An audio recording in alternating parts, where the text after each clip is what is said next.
após o ex-presidente Lula conceder entrevista à Rede Globo e receber um tratamento subserviente por parte dos apresentadores William Bonner e Renata Vasconcelos, do Jornal Nacional, o presidente Jair Bolsonaro comentou: "Ninguém deveria estar surpreso. Na verdade, compreendo perfeitamente a Globo tratar melhor aqueles que estão dispostos a pagar mais. Eles são a esperança de dias melhores para a emissora. Nada mais coerente do que pegar mais leve. Estranho seria comigo que fechei a torneira. Apesar disso, sua liberdade foi preservada. Hoje a emissora pode até continuar promovendo perversidades como a ideologia a inversão de valores e a destruição da família, se assim desejar, só que não mais sustentada com rios de dinheiro público. A garantia que a Globo e a imprensa de forma geral sempre terá comigo é de jamais defender o seu controle como pretende o outro lado. Para quem ama e defende a liberdade, isso não tem preço. Mas hoje, infelizmente, muitos são capazes de entregá-la por algumas moedas de prata. Talvez, se tivéssemos dado o que queriam, as boas notícias não seriam acompanhadas por um mas e sobrariam aplausos ao meu governo. Mas escolhemos investir no Brasil e não em elogios. Por isso, o desemprego cai, a economia cresce, a violência diminui, mas a gritaria continua." Em publicação anterior, o presidente havia explicado: respeitar a democracia é muito diferente de assinar uma cartinha. Honrar a Constituição, em especial direitos e garantias fundamentais, é o que diferencia democratas de demagogos. Ofender, ameaçar e restringir o direito à liberdade, em suas várias vertentes, contraria a única carta à democracia, a nossa Constituição de 1988. A agressão à liberdade de expressão, artigo 5º, inciso 9º e artigo 220, parágrafos 1º e 2º da Constituição Federal, é típica daqueles que se dizem estadistas, mas posam ao lado de ditadores, defendendo governos como os da Nicarágua, de Cuba e da Venezuela. Deus, pátria, família e liberdade. A velha imprensa e a imprensa de extrema esquerda têm plena liberdade de atuação e de expressão no Brasil. O mesmo não ocorre com a imprensa conservadora independente, que é duramente perseguida sem possibilidade de defesa. Com o pretexto da pandemia, até a liberdade de culto foi duramente restringida no Brasil, assim como diversas outras liberdades, em especial a liberdade de expressão. As pessoas viram seus direitos de ir e vir, de trabalhar, de se expressar, de se informar e de se manifestar, entre outros, serem suprimidos. Cidadãos e empresas são perseguidos em inquéritos secretos e sofrem com medidas abusivas como prisões, buscas e apreensões, censura, bloqueio de redes sociais e até mesmo confisco de propriedade. A renda da Folha Política e de outros sites e canais conservadores está sendo confiscada a mando do ministro Luiz Felipe Salomão, ex-corregedor do Tribunal Superior Eleitoral, com o apoio e respaldo dos ministros do STF Luiz Roberto Barroso, Alexandre de Moraes e Edson Fachin. O confisco da renda atinge todos os vídeos produzidos pelo jornal, independente de tema, data ou qualquer outro fator, em evidente censura direcionada a pessoas e empresas específicas. Há mais de 13 meses, toda a renda do nosso trabalho é retida sem qualquer justificativa jurídica. Se você apoia o trabalho da Folha Política e pode nos ajudar a manter o jornal, doe qualquer valor utilizando o QR Code que está visível na tela ou use o código Pix ajude@folhapolitica.org. Caso não utilize Pix, há a opção de transferência bancária para a conta da empresa Raposo Fernandes, disponível na descrição deste vídeo e no comentário fixado no topo. Com a sua ajuda, a Folha Política poderá se manter firme e continuar o seu trabalho. Pix ajude@folhapolitica.org. Senadoras, senadores, telespectadores da TV Senado, ouvintes da Rádio Senado. Em editorial da semana passada, dia 15, o tradicional jornal O Globo fez uma oportuna reportagem sob o título Ativismo do STF representa risco preocupante. Ponderável conclusão, senhores senadores, contra a qual nada opor. Eu até vou pedir a Vossa Excelência a inserção nos anais do Senado desse artigo, desse editorial do jornal O Globo, do dia 15 recente. O único reparo que entendo caber sobre esse editorial é com relação à demora que o jornal teve para tal percepção, assim como quando escreve que o outro risco para a democracia está no fato deste risco estar passando despercebido. Ora, aqui se impõe uma correção.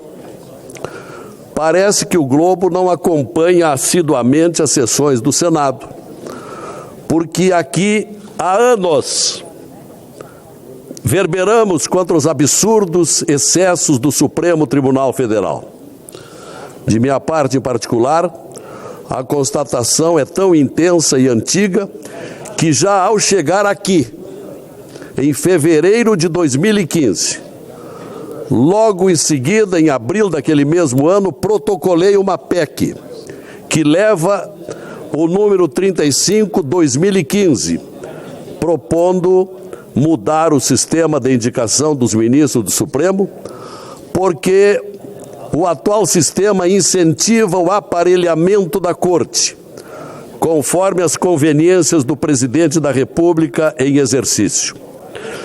Isso tem se mostrado de forma escancarada e irrefutável. E daí os tantos atravessamentos de ministros indicados ao Supremo, avançando em atribuições próprias, ora do Executivo, ora do Legislativo, em flagrantes invasões de competências. Ainda por isso, lamento aqui, em tempo, que os presidentes da CCJ, há tempo, não aceitam pautar a PEC 35 e até impeçam o seu andamento. Lastimável, antidemocrático. Mas voltando ao editorial de O Globo do último dia 15, que chegou tarde, mas antes tarde do que nunca. Talvez agora, com a força desse grande órgão de comunicação, ganhemos importante apoio para mudar os rumos do hoje desacreditado e ditatorial Supremo Tribunal Federal, que tem anulado leis aprovadas pelo Congresso, atos do Executivo, assim como violado o direito universal de defesa.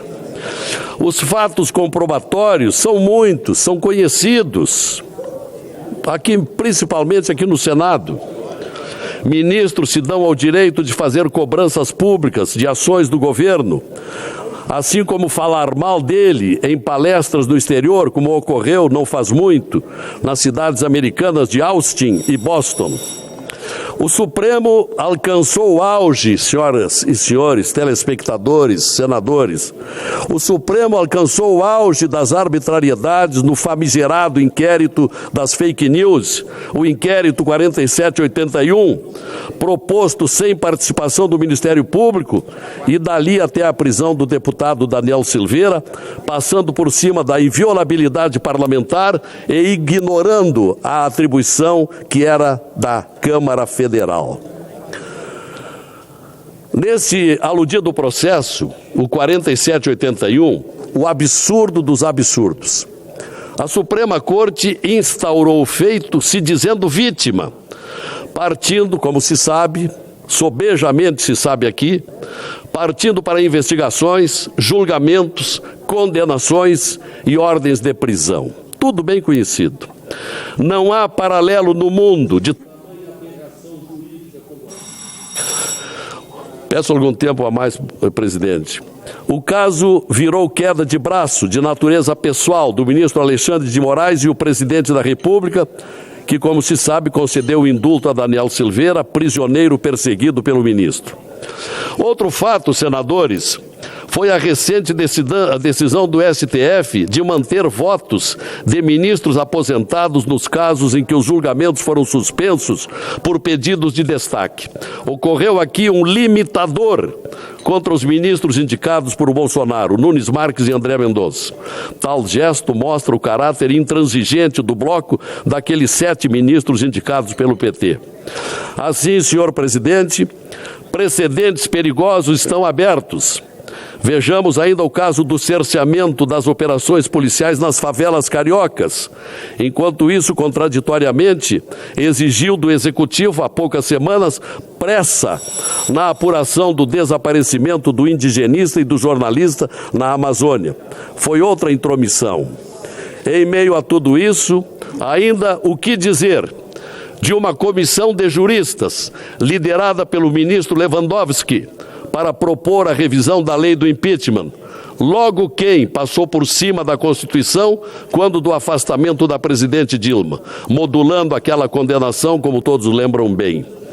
Por fim, cabe sempre lembrar, embora o fato jamais será esquecido, com relação à decisão da Suprema Corte de descondenar aquela decisão de 3 instâncias contra o ex-presidente Lula para torná-lo livre e candidato à nova eleição. Mesmo com todo o Brasil sabendo da materialidade dos crimes, autorias e procedências das provas imputadas a ele e à sua curriola. Brutal sinal de impunidades.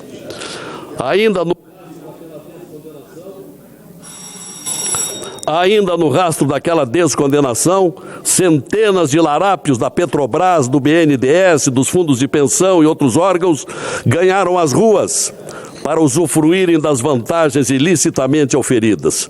O crime compensou, senhores senadores.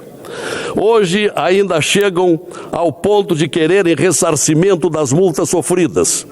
Não poderia haver maior inversão de valores. Portudo, teve razão o jornal O Globo, que citei aqui, quando disse que o ativismo do Supremo é preocupante. Só que, dizemos mais, tal ativismo jurídico é político e ativismo político e jurídico é simplesmente aterrorizante. Para encerrar, senhor presidente, agradecendo a tolerância do tempo, pergunto, vamos seguir aqui inertes, contemplativos a esses descalabros? Pelo menos, senhor presidente, peço-lhe encarecidamente, presidente Rodrigo, Vossa Excelência, tão educado e que faz uma bela gestão, avoque para o plenário a PEC 35, para abrirmos uma perspectiva para a designação futura dos ministros do Supremo. Vamos discutir aqui, presidente, ainda há tempo. Do jeito que está, não dá mais. Obrigado.